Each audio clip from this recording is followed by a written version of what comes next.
To today's angel readings. Let me grab some incense because I feel like we need some more energy clearing today.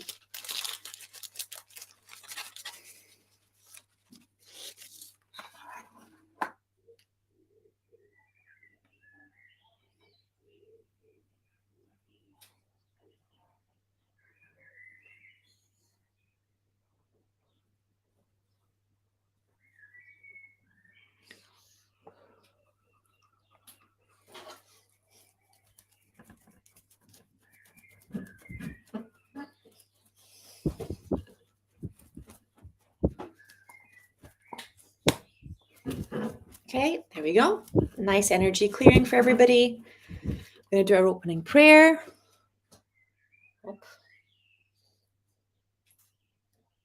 And off we go. So, close. Off we go. Amelia is saying, "Hi Sky, could you please ask the angels for a reading on my heart? I woke up with physical pain in my heart. Oh gosh. Not sure what's going on. Is this me stressing about my exams? Thank you so much." This is your unworthiness. It's not about you. The issue on the surface is that you are stressing about the exams.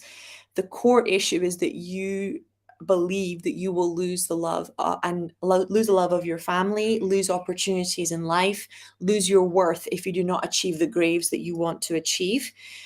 So the pain is the pressure that's riding on you keeping your worth on an unconscious level.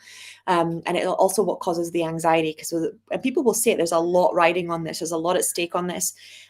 Whereas the reality is that I got very good grades in my exams, but hear me when I say that never, ever, ever have I used the skills that I actually had to learn for the exams again.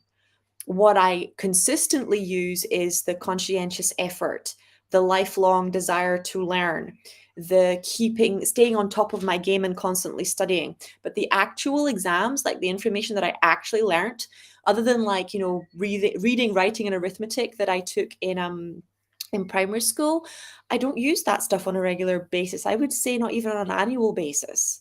So this idea, especially that your worth is defined by exams, is a very much humanly created one. It doesn't block you financially at all. It might block, obviously, you having a specific niche down career like a doctor or a teacher or whatever, but it will never stop you from being successful unless you let it take your worth. And I say that as somebody who let that happen for years.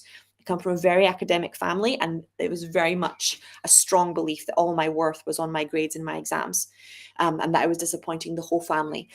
So let's just start by disconnecting from the collective consciousness around exams.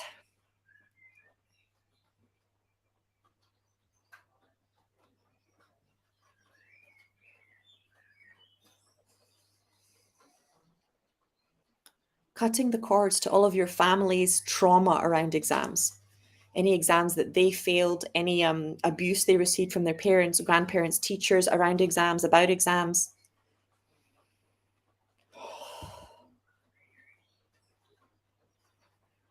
Any beliefs that exams are difficult, impassable, untrainable.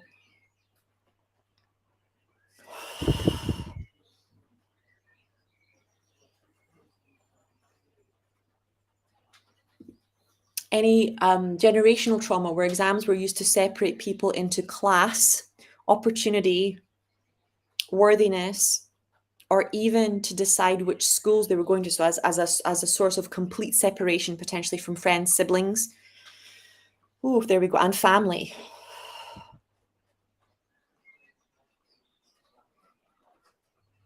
There we go. Woo, that's looking a lot better. I'm just commanding an instant heart healing with Archangel Chamuel. I wish you the very best of luck on all of your exams. Okay, Shrutu, can I have a reading for my immediate future, please? Thank you so much for helping me a lot. You are very welcome.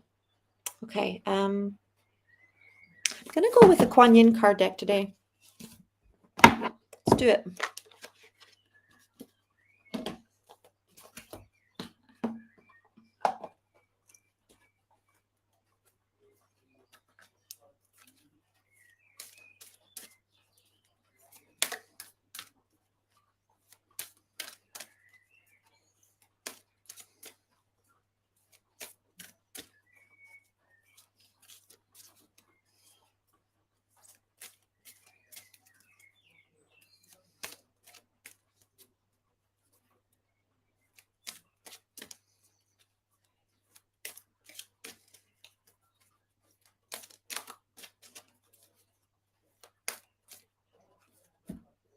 Okay, Sisters of the Star Blossoms, number 27.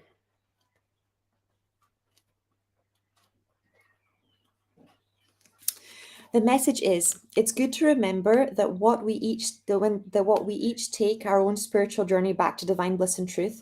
We have plenty of friends that love us unconditionally and wish to help us find the way home with the least suffering and greatest joy. When we allow ourselves to be helped, we help others too. It is a spiral of support and love that is wishing to connect more with you now.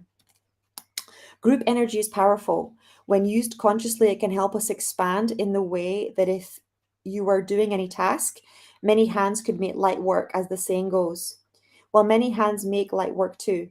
Your energy can help nourish and lift the energy of others in a group as you are able to carry a high vibration of love in your heart. The ancient Chinese, over 2,000 years ago, referred to the Pleiades as the star blossoms. The seven stellar sisters work together as a group of higher consciousness to radiate great love and great light on our planet, and they assist you now to find the light in the groups within which you share involvement. It's a service to connect you with heart-centered groups that feel good and improve the quality of your life, and to be supportive and supporting of such groups. You are guided to allow this to happen more in your life right now. Solitary practice is an important element of growth and can be extremely powerful, but sometimes group energy is an important element for your spiritual growth too, and you are encouraged to meditate, pray, and chant with groups and communities that resonate with your heart.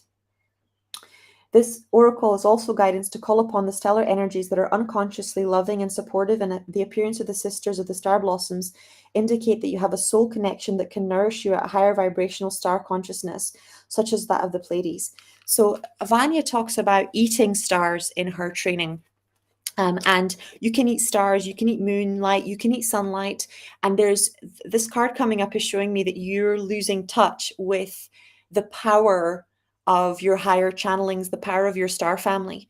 So I would do a guided meditation. I'm just going to bring in the star angels, they call the solar angels, and ask them to help you to reconnect with your star family, so that you can shift in perspective, so that you're not so stuck in earthly beliefs, opinions, panics, prejudices, timelines, and so that you can come back to stop giving your power away to things that are complicated, and allow the power of simplicity to become fully apparent in your life.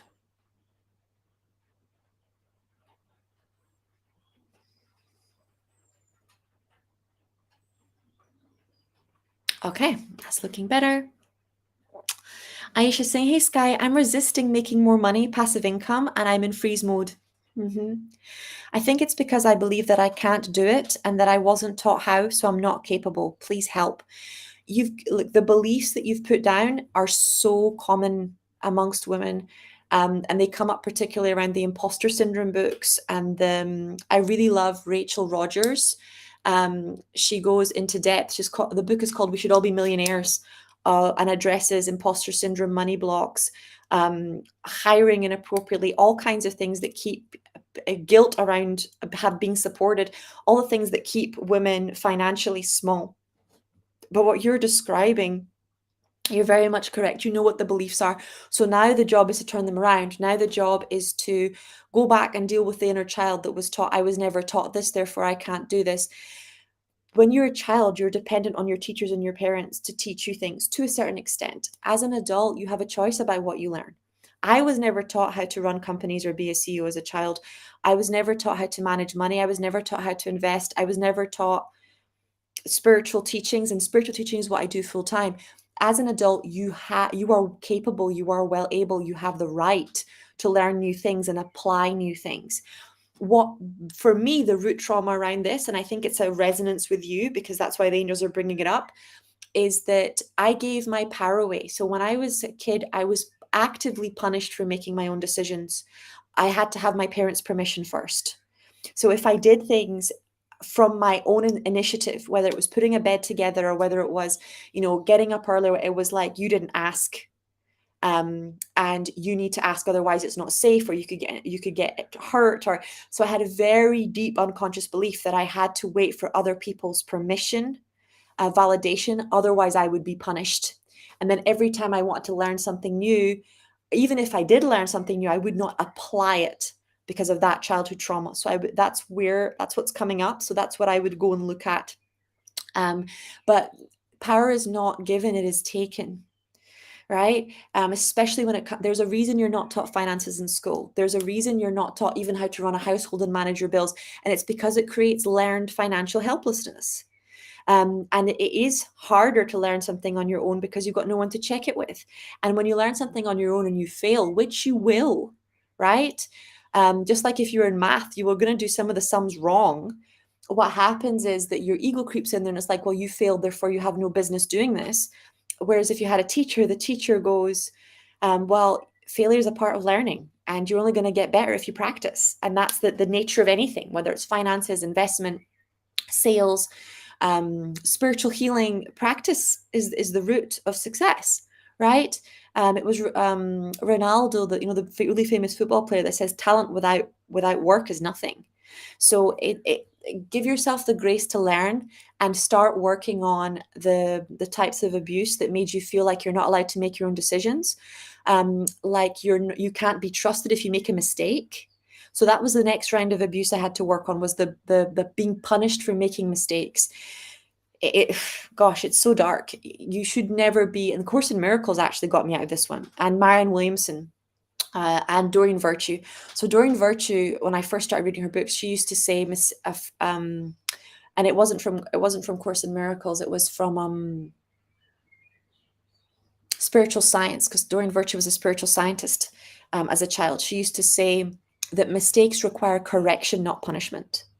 Mistakes require correction, not punishment. And that was the first understanding that I had, that all the punishment that I'd received was my parents' mistake, not mine. They didn't know how to model the behavior that they wanted me to master.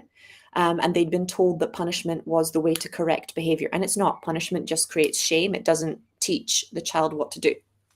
So you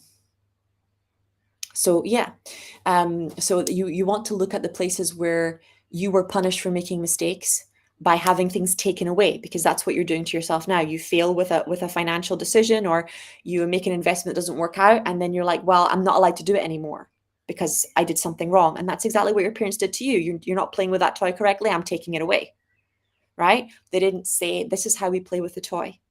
Right? If we play with the toy, if we throw the toy, if we stamp on the toy, if we pour water on the toy, then it breaks, right? They just took it away. So it's very healing when you start to see the patterns that you're repeating from childhood, especially as to how you were punished. So if you are like, oh, that failed, I'm never doing it again, that's because your parents punished you for making mistakes.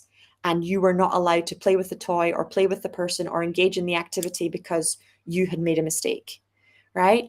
So it's a lot of inner child healing around here, around finances. You're in freeze mode because of the punishment. So you have to go and really hold that little child and tell her, tell her that she didn't do anything wrong.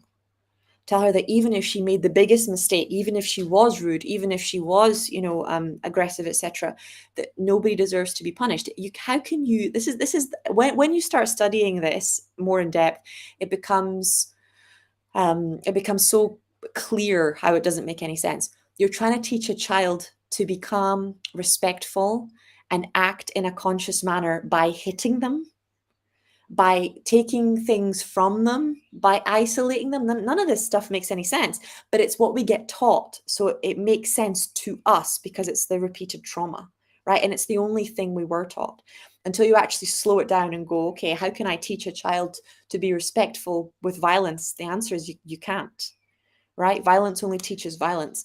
So when you're dealing with your inner child, it's the same thing. What would you, if you had a little child in front of you that had made a mistake, let's say they'd spilled the cup of water, or they'd hit a child that they shouldn't have hit, what would your response be? The response would be, if they dropped something, you'd say, oh, it's okay, you got a bit of a fright, we're going to take nice deep breaths to calm down, and then we're going to clean up the mess together, right? And after they'd calmed down and you clean up the mess together, you would say, You have to be careful when you're carrying liquids and you hold it with both hands. There's a process to this. The same thing if they'd hit another child, you would say to them, oh, you can see like that they're sad, they're crying, right? How do you think that you hitting them made them feel? We have to like put some space between us now so that they can feel safe, right? I cannot let you hit. And not from a place of punishment, you're bad, but from a place of this behavior requires a container, right? It requires protection, it requires safety. What we got growing up is you are bad, right? And therefore you need to be punished. And that doesn't teach emotional intelligence. It definitely doesn't teach to try again, right? So if you take a child away from a situation after they've hit or harmed another child, by all means create the space, but then after that child has calmed down, because you don't hit unless you're not regulated or you're not calm or you're not okay, right? And you've asked them what happened, why did they hit, how do they think they made the other person feel, how did it make them feel, and then you can move on to what can we do now, what would make you feel better. Would you say, like, do you think it, how would you feel about saying sorry? How would you feel about making amends? How would you feel what's it called, about saying that this is not okay, so the relationship doesn't feel safe to you, but you're there, that completely ceases to exist, both for children and an adult, if you just isolate them from a situation. So you're blocking a child and an adult from learning how to make amends and from facing the grief of ending a relationship or the consequences of ending a relationship because of their bad behavior. If you take a child away, for example, they won't know that the other child is afraid of them. They won't know that the other child may not want to ever be near them ever again, and may not want to play with them again, and may not want to invite them to parties and things like that, which is a natural consequence, right, of violent and abusive behavior. Nature teaches them. It's not our job to teach them that there are consequences to their actions. It's our job to hold the space and put words on those lessons so that they cannot repeat the behavior, right? But these are things we all had to learn. And that's how we reparent our inner child as well. Okay, Mariam saying, hi Sky, any guidance about my divine life purpose? I feel very stuck in my life and I think I can't escape my mind. Also, how conductive is therapy in your opinion? Lots of love. Okay, so I'm just going to start with a therapy question. Therapy is such a huge spectrum, right? If you're choosing a therapist, what I would say is this: choose a modality that is fast. There's no need to be in modalities where you're talking about the problem for 10, 20 years anymore. Choose a modality that is known for speed. Things like hypnosis, RTT, medical intuitive technique, theta healing. You want to be doing maximum of 6 months worth of therapy, minimum 3 months, unless it's like a long-term, chronic, very deep-seated issue. And then I would give myself a year or longer, not to master what I need to learn through therapy, but to have the therapist's feedback as I am implementing the new skills that are required for that behavior not to take hold again, right? Breaking the cycle is the beginning. I know a lot of people aren't teaching this, but it's just truth. Breaking the cycle is the beginning. Sustained long-term commitment is what you are learning, and habit creation is what you're learning in long-term therapy, how you apply it, right? Knowing that you should love somebody is not the same thing as getting up early in the morning, pulling your weight with the household work, pulling your weight financially, pulling your weight with the emotional labor, helping. Like, love is practical, right? So it's really, really, really important.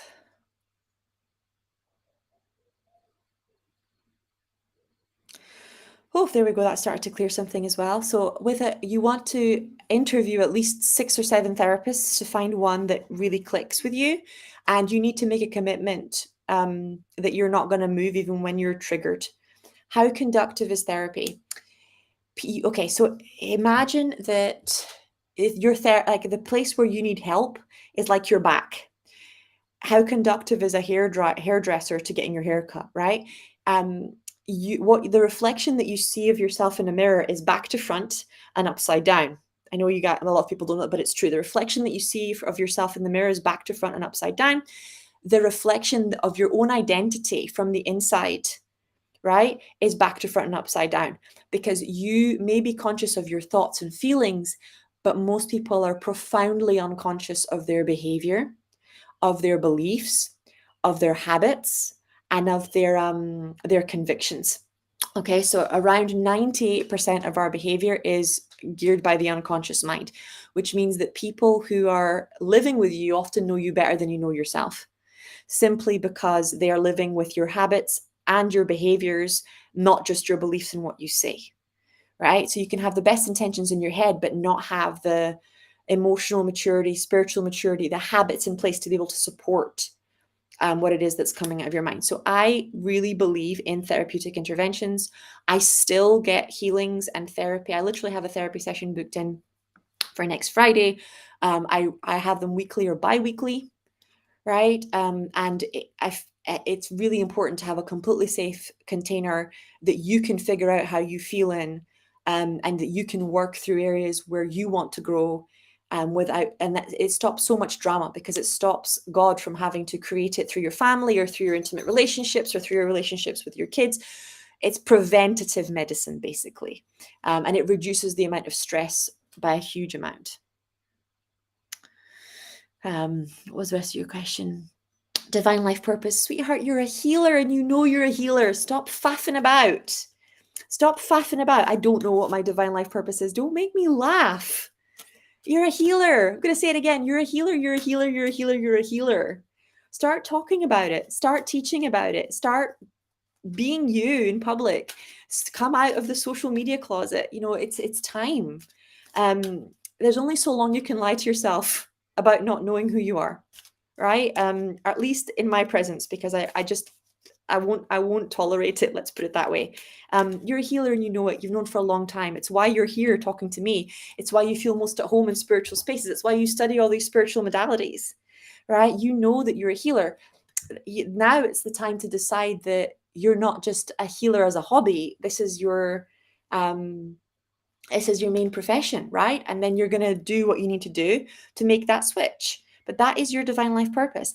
If you think the price, right, of your divine life purpose high, wait for the bill from regret. Wait for it. Wait for being in your deathbed, or what's it called? The end of your life, where you have not done what you in your heart chose to come here to do. If you think the price of winning is high, try the price of losing. Try the price of regret. Try it. At least if you try and you lose, you know you've done everything you can. If you haven't even tried, seriously, stop letting the fear mind fool you. There's a very, very, very heavy price on not living your divine life purpose. And it's so heavy, in fact. It doesn't come from God. It comes from us, right? It comes from the humans, our own inability to forgive ourselves. It's not like God is standing there with a timer going, that's not the way that the universe functions. You chose this purpose because you knew it would bring you the most joy, you the most growth, you the most actualization. So by not living it, you're missing out, right? You wanted this. It's not like somebody told you, you have to do this for me, right? This is something your soul chose so that you could figure out who you were. I think so many women in particular are going through such difficult times because they've forgotten their own strength. And whenever you ask God to give you strength, what develops strength? Difficult times, right? There's only so many difficult things you can go through before the lie that you're weak dissolves. And you're like, oh my gosh, I survived this difficult situation and that difficult situation and that illness and that breakdown and that problem and this plague and this government thing and that war. Like, there's only so long the lie can stand. When you keep showing up no matter what, right? So it's therapy, in my opinion, is very important. You need to choose a modality that works reasonably fast. You don't have your whole life to waste on this, and that you are going to commit to, like kind of like a marriage, for better or for worse. Okay. And then you need to realize that therapy is the beginning, not the end. You are still responsible for making the changes required. So the biggest lesson that therapy teaches you is responsibility. And if you didn't learn that growing up, then it's a very important thing to learn. So you need to choose a therapist that will hold you accountable. And that means you might not like them all the time, right? But they're not your friend, they're your therapist. You cannot grow if you're not taking responsibility for your life, period. And it will cause you pain and regret for a long time. So find a therapist that loves you enough to be honest with you. Okay? No, I didn't say cruel, I said honest. There's a big difference between an abusive therapist and an honest therapist. Okay, journey to divine love. Hi, Sky. Blessings to you for sharing your beautiful light with us. You're welcome, beautiful. I would love a body scan and a reading for whatever it is to know at this time. Okay, let me just... Okay, so I'm being taken to your heart, and I'm also being shown your thoracic spine, which is the spine behind your heart, and your lower back immediately. This is to do with relationships. This is really to do with relationships. You're allowing yourself to be unsupported.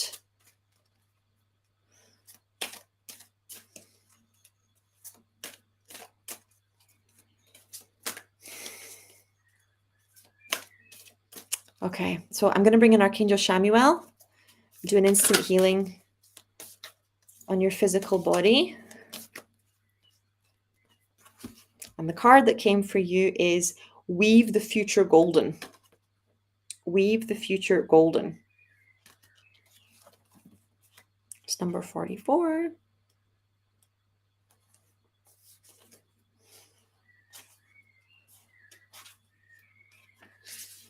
Okay.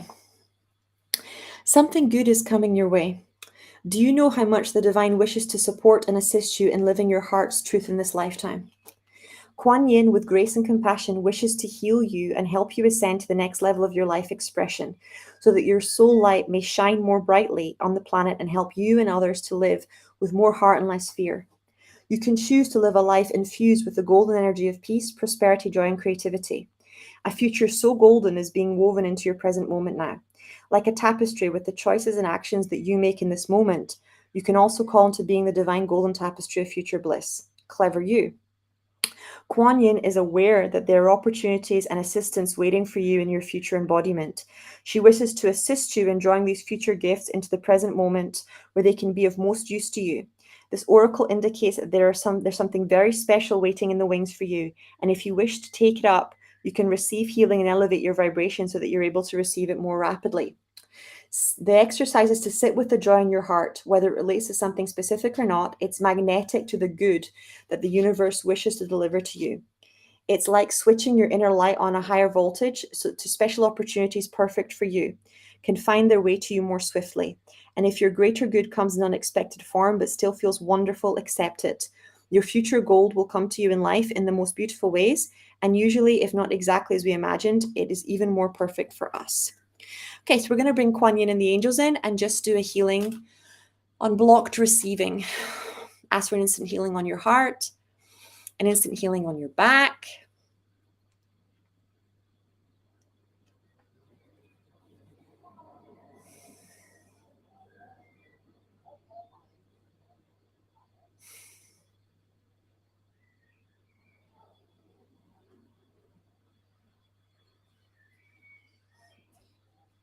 Okay, and I'm really feeling the energy of doing nothing. So Creator is really saying, get out into nature, take some time off by yourselves. Not letting yourself rest is a form of abuse. Please let yourself rest and stop being like, oh, I'll take an hour in the park. I'll take an hour here. I'll take an hour there. Give yourself a few days of rest, right? There's a reason it's a Friday, Saturday, and a Sunday, not just a one day. It takes your nervous system a few days to recalibrate. It takes your body 3 days to rebuild your immune system if it's gone down. Rest. Not superficial rest. You can afford it. Exhaustion is expensive. Rest is an investment. Okay, exhaustion is expensive. Rest is an investment. Okay. Hi, Sky. Thank you for your time and guidance. I'm looking to move jobs, maybe career and change. What are the angels advising? Thank you very much. Before I've even drawn the card, it's like a yes, yes, yes. You're no longer happy there. It looks like it's become a toxic work environment for you. So I would cut cords with the place. I would leave with the highest integrity possible. But it's one of those things that the universe, we're all, especially when we're not happy at work, we're so often focused on the ways that the work is harming us, that we can't see the ways that we're harming our boss or the other employees or the company by remaining in a place where we're not happy. When you're not happy, you take out, you're angry, right? You're frustrated. You take out the anger and frustration energetically on the people around you by not doing your work to the same standards, by creating drama often, by avoiding tasks and responsibilities, sometimes by avoiding people, right? By taking extra sick days and things like that. That doesn't just affect you, that affects an entire organization. So the longer that you stay in a place where you're unhappy, the worse the karma gets for you as well, right? If you stay in a job just for the money, that is negative juju, right? It means you are using someone because you see it as a company. It's not a company, it's a person that owns that, right? So if you are using somebody for the money, like, how would you feel if someone was using you for your money? How would you feel if someone told you that they were going to do a job and they weren't doing it? Right? So when you get this energy of I want to leave, you're like, okay, universe, I hear you. Bring me the next job. Help me to complete the time that I have here with as much integrity as possible. Do not, no matter how much you want to, let the fear mind suck you into reactive abuse, right? Which means like people triggering you or name calling or whatever, and then you become abusive in response. Do not. It's the game the ego plays. It sets you up and then kicks you when you're down. Just stay in your lane.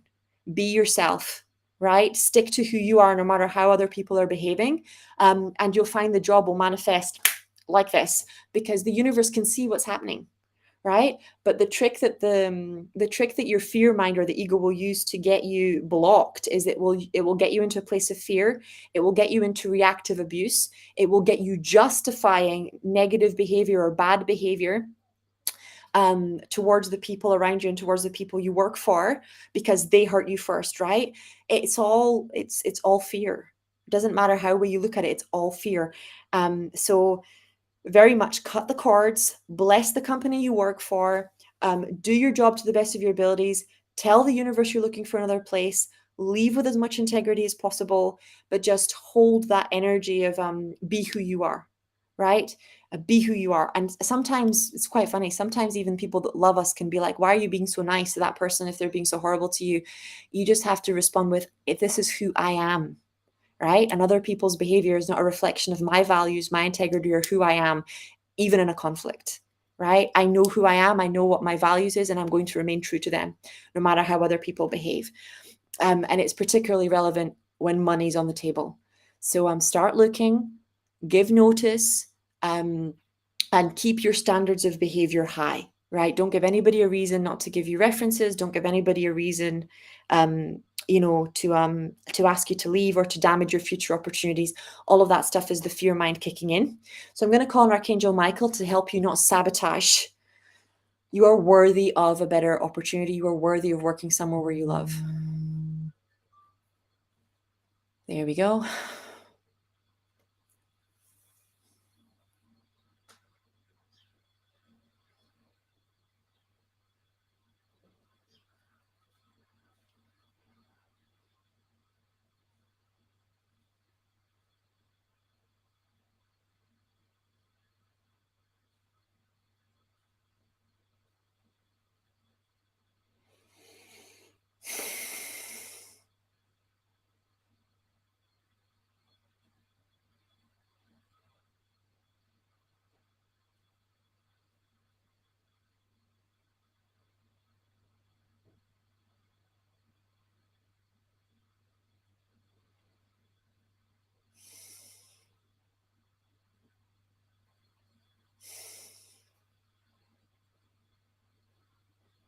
Okay.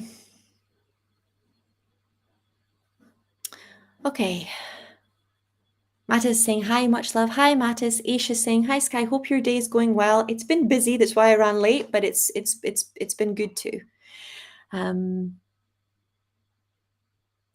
Joanna, lots of love and light. Norhin Chano, good morning, Sky. Would love a reading on things I need to work on. Okay, let's see what comes up. Okay, there's a very big theme today around heart chakras being blocked. I'm just going to go a bit deeper into that. Okay, so they're showing me, I'm not allowed to medically diagnose, but Archangel Raphael is showing me that you're dealing with some kind of high functioning depression. So I would start there. We're just going to command an instant healing for it, and I'm going to pull a card for you. Ah, okay, we got it. Dance of the Butterfly Queen.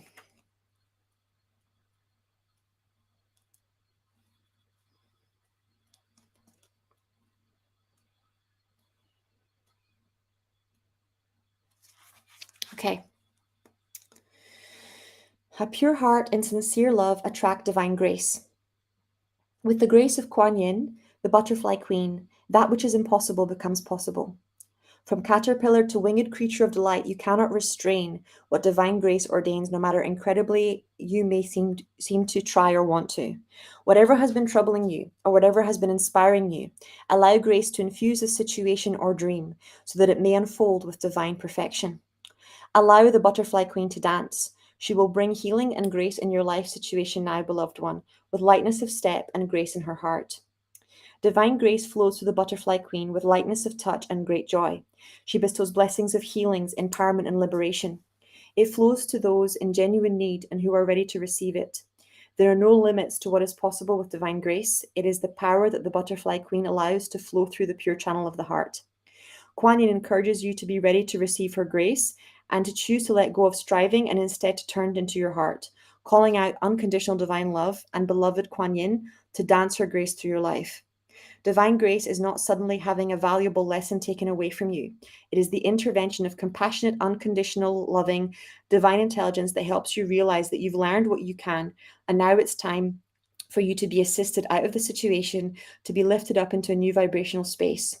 Turn your mind to the expectation of peaceful resolution and inspirational assistance. Let go of deep feelings of unworthiness that require that you must continue to struggle with limited resources on your own. Surrender false notions that allowing others to assist you is dependency, whether those others are in human form or spiritual form in the inner planes. It is interdependence to allow yourself to be assisted and to assist others.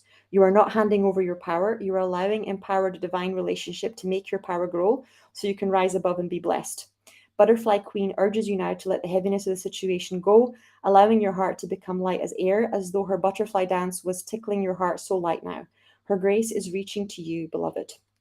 So this card is telling me that because probably of the high functioning depression, you're blocking your good. So you need to open the door. God can only come in if you answer, right? You need to open the door. And it's time to open the door.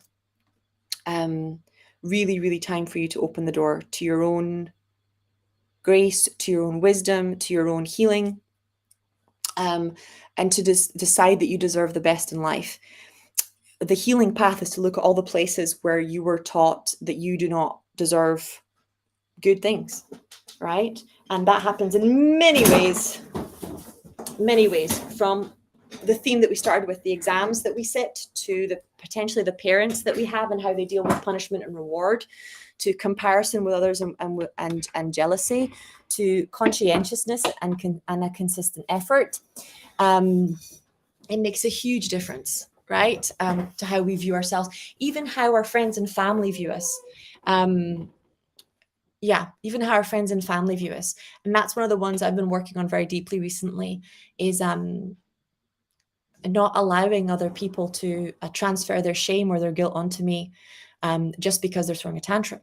And because when I was a kid, obviously your parents get angry, and when they get angry, you think, oh my God, it's all your fault. And then you absorb all their emotions, and then that shame and that guilt gets locked in your body when it was never your fault. And then it's the same thing as an adult. Whoever screams loudest or stamps their feet loudest wins, unless you become very calm and you pause and you actually look for what's fair and what's right.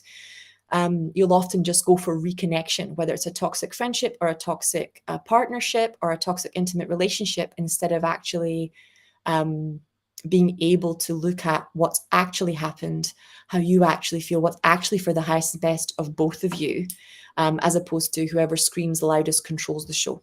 Okay, so it's a very important thing to learn, but it's not an easy lesson.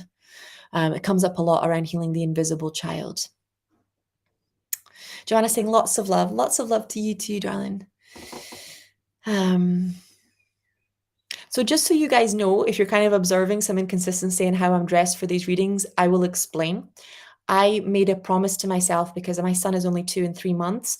I made a promise to myself when he was about 6 months old that I would prioritize sleep, right? So the days I'm worse dressed, it's because we've had a tough night and I chose sleep over the time that it takes to get ready. It's not a sign that I'm not doing self-care. It's just sleep is the most powerful healer. It's more powerful than, the way you dress and things like that. So don't worry about me if that's what's coming into your mind. It's just I made a deep commitment to myself that whilst he's small and we're still co-sleeping, that I will prioritize sleep and connection with you guys over letting fear that I don't look a certain way stop me from connecting with you because I'm not ready. Okay. Hi, Sky. Nice to see you. I wanted to understand why I chose to be isolated most of the times. Thank you so much. So there's a few reasons, and as I'm scanning you, I'm seeing that there three of them are applicable to you that are very much past life vows coming through of isolation. So we used to believe in many incarnations that we had to be isolated to become enlightened. And monks, priestesses would go off to monasteries, often high in the middle of nowhere in the mountains, and they would sometimes go off and meditate into the forest, etc. If you were shamanic or Native American. And sometimes, even in Christianity, pilgrimages that meant isolating you from your family and your community, often for a lifetime, and at least for 2 or 3 days at a time. Okay. The belief was that you could only achieve enlightenment through self-isolation, that you could only know yourself through isolating yourself. It also operated as a method of control because there's a reason why isolation is one of the punishments they use in prisons. You become very susceptible to manipulation and to abuse when you're isolated. Human beings need other human beings, just like dogs are pack animals. Humans are pack animals. We are primates. We need other human beings. We really need other human beings. So the first step is to clear the vows and kind of teach yourself that you can achieve enlightenment in connected, loving relationship with others. It's very possible, it's very real, and you're worthy of that. The second that's coming up is that because of those past lives, this is, I think, often how you were punished as a child, being sent to your room. And it's often how you protected yourself from like childhood rejection, is that you played by yourself, you were in your room by yourself. I don't know if you were bullied in school, but they're showing me like the other children playing and you having imaginary friends by yourself. So it's going back and actually facing how damaging that was, and that the adults in your life should have protected you, should have stood up for you, should have helped you to overcome your blocks to socializing and connecting with other students in a healthy, loving way, and taught you social skills, right? Not forced, but taught, modeled, demonstrated. Children learn these things from their parents, right? So let me put it this way. My son, because every time I see somebody when I'm walking down the street, I say, hello, good morning, or hello, good afternoon. He sees somebody coming down the street and he goes, good morning, good afternoon, good evening. When I meet somebody, whether it's a new person or a friend, I reach out my hand and I shake their hand. So my son now wants to shake the postman's hand, and he wants to shake the hand of anybody that we meet in a hotel or in a coffee shop, because he knows that that's how I greet acquaintances. I don't have to teach that. It's just what I demonstrate, right? So it's that energy of modeling that you missed out on, and also part of the humiliation, because the longer that we're bullied, the longer that we're isolated, the less that we are up to date with how the group interacts, with how things have changed, with inside jokes, with the language that's being used by the group. And it's very hard to admit to people that we don't know how to socialize, that we don't know how to fit in. It's easier to go into pride and self-righteousness and I don't need anybody, than it is to learn the developmental and social skills required to belong. And notice I said belong, not fit in, right? I said belong. So yeah, we're just going to bring in Archangel Metatron to help you develop your social skills. Oh, if Archangel Gabriel's coming in very strongly as well. And be open to spending time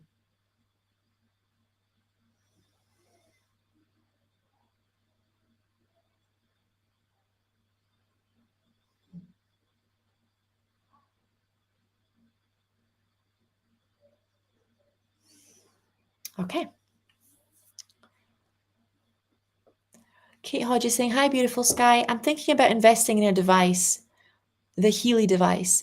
Is this a good investment or just a distraction? It's a distraction, my love. It's a distraction. Um, it's a distraction. Right now, right now you already have more than enough to focus on. If you still want it in 6 months, then go there. Right now, it's just a balm on your feeling like you're not doing enough. You can feel a real panic on your heart. It's like I'm not doing enough. I'm not doing enough. I'm not doing enough. And you're going to really have to go back and heal the enoughness trauma. Okay, so that you can start receiving a passive income.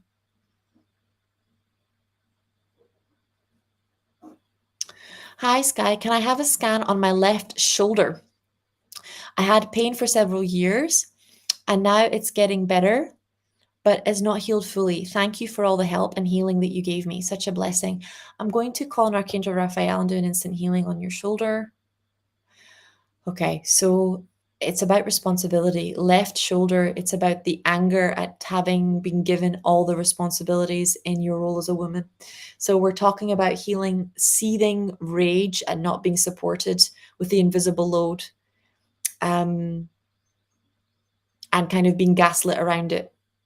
And they're also showing me like the weaponized helplessness thing, people going, oh, I don't know how to do this. Let me give you an example. So I'm removing names for the sake of I'm not socially humiliating anybody. But suffice it to say, I had a close friend who came to visit, and I had a cleaner that had just started on the same week. And I was working upstairs. It was a Monday afternoon doing angel readings with you guys. And when I came downstairs, both of them were trying to convince me that they did not know how to change a diaper bin.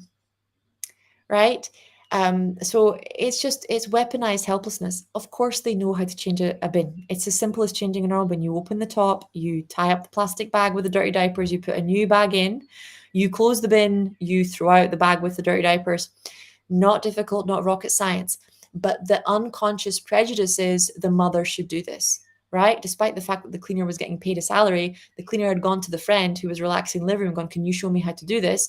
The friend, not wanting to say, I don't want to, had feigned ignorance, right? And then by the time I come down tired, about to have something to eat, I have to help them change a diaper bin. And this is learned helplessness. It's what happens when your husband or your partner goes, oh, you can sleep in, and then you wake up and the kids are in dirty clothes, they haven't showered, they haven't had a new diaper. It's when you leave your husband to do the food shopping or the grocery shopping, and they don't know what everybody eats, and they don't know how to do the shopping list. And they're like, oh, I don't know how to do it. So then for the whole week, you won't have enough things for the packed lunches or the school dinners. It's I'll take the kids to their friend's birthday party, but I don't have a gift and you should have bought a gift. It's called weaponized helplessness. And it's really coming in the left side. It's actually inherited, this energy of I have to do it all myself. And then this paranoia that is often manifests as like what looks like OCD or controlling behavior, because we're so afraid of receiving these passive aggressive attacks and our children being damaged or hurt by these things, which is very real. If your kid rocks up to another kid's birthday party without a gift for that kid, the other moms might not invite him to the next birthday party. He might be socially ostracized and excluded. That mom might be upset or hurt by you. If your kid goes to school without lunch or dirty or unclean, people assume that you're a bad parent. So it always reflects back on the female partner, right? Because the standards for mothers is much higher. So that's what invisible abuse is, okay?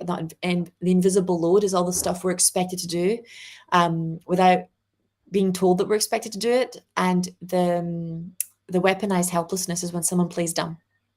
They play dumb and take no responsibility for learning the skills. And if you're kind of thinking, oh my God, Sky's gone a bit crazy, think with me for a second, right? When when a baby's born, even if imagine that, let's make it the equivalent to a football game. Imagine you've never played football before, right? And on the first day you never played football, you're like, I don't know the rules. I don't know what I'm doing. I don't know what to do. Fair enough. Everyone's going to be understanding. Everyone's going to support you. Everyone's going to help you. If 3 years in, 2 years in, you're still going on the football field, I don't know what the rules are, I don't know what to do, that, you can see how obvious the lack of responsibility is. And if it was a guy, they would just have been pushed out of the football team. Okay, so be proactive, right? It's why Stephen Covey in his 7 Habits of Highly Effective People says be proactive. It works on both men and women, just so you know. It's more men and women around family stuff, but it's definitely more women to men around financial stuff. Oh, I don't know how to open a bank account. Oh, I didn't know that it was going to cost this much. Oh, I didn't know the credit card bill had to be paid. Oh, I didn't know that the finances was hard, right? Or that working was hard. So weaponized incompetence can work both ways. It's basically playing dumb. And it's not just done by blondes, just so you know. Just kidding. Okay. Hi, Sky. I have so much fear about my bar exam, and now I have diarrhea because of that. Can the angels help me? I do Reiki on that, maybe as a cleaning. Thank you. Yeah, you will definitely bring in Archangel Gabriel and Archangel Metatron to help you with the exam stress. But we're back to the core, right? The issue, you're not afraid of the exam.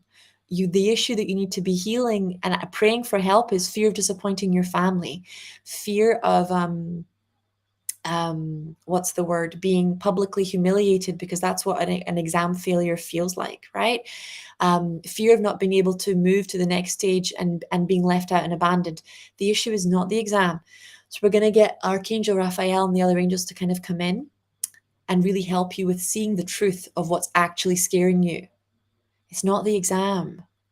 The exam is where that energy is safe to project. It's safe to come out, that you can't hurt an exam's feelings. There we go. That's clearing nicely.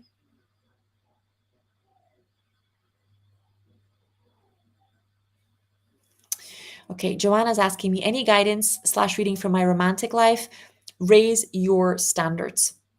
All right, raise your standards. The angels are showing me you have no clarity on what it is that you're really expecting. And Brené Brown calls these stealth expectations. So you need to get clear on what your expectations are, unless you want to live in constant disappointment, right? You are not even clear on what your expectations are. So get out your journal, write them all down. Clarity is king.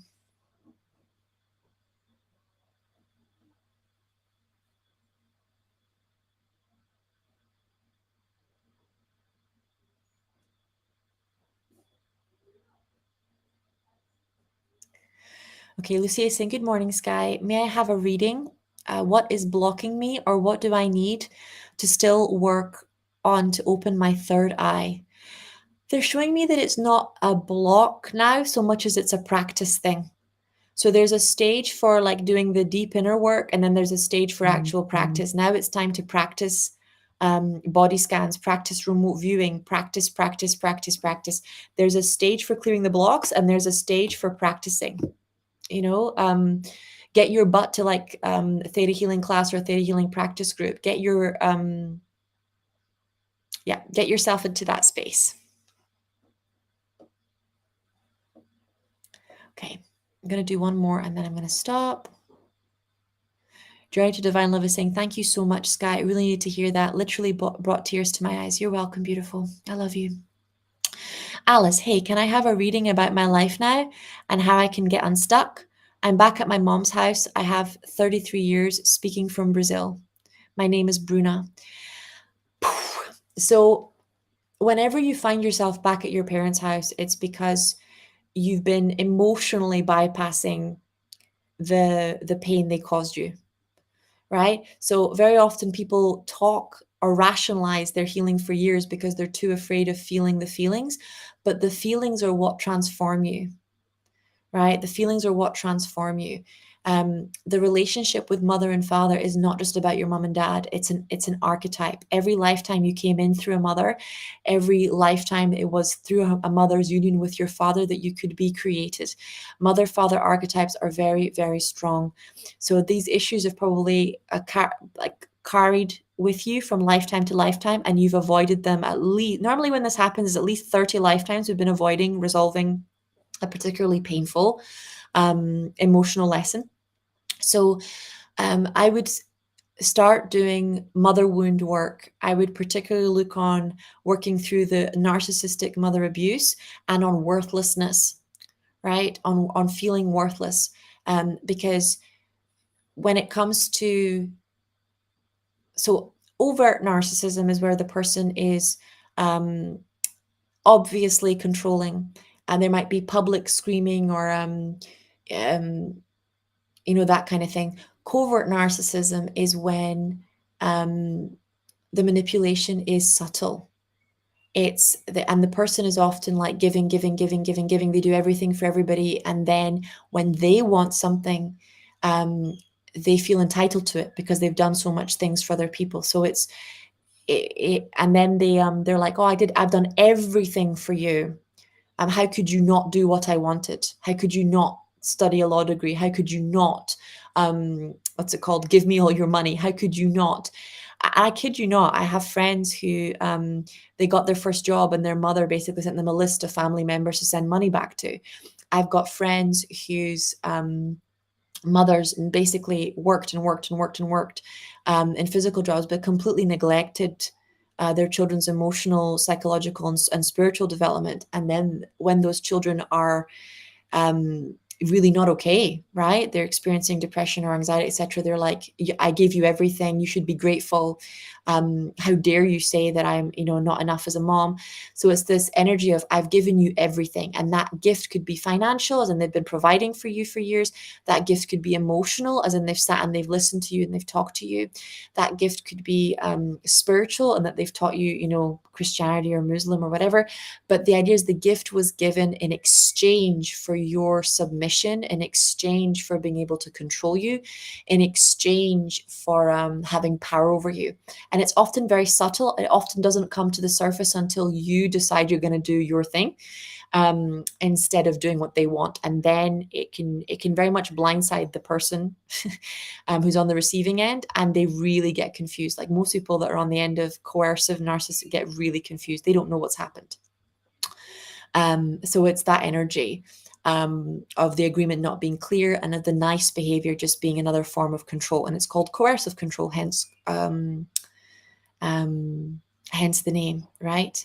A covert narcissist. Coercive is under the radar, not obvious, hidden from you types of control. But that's what you're healing. So I'm going to send in the narcissism angels to help you with that. But you are very much worthy of a beautiful life. Okay, let's do our closing prayer. O great spirit, Father Sky, Mother Earth, the winds, the waters, my father, my mother, Atanaha, all that is. We thank you for our lives, and we thank you for these good people. We thank you for all that we are and all that we are to become. We dedicate our time spent together and our relationships with one another to you. We ask that our suffering be ended and our pain be lifted to the love and to the peace that lay beyond. Aho, Amen, Namaste.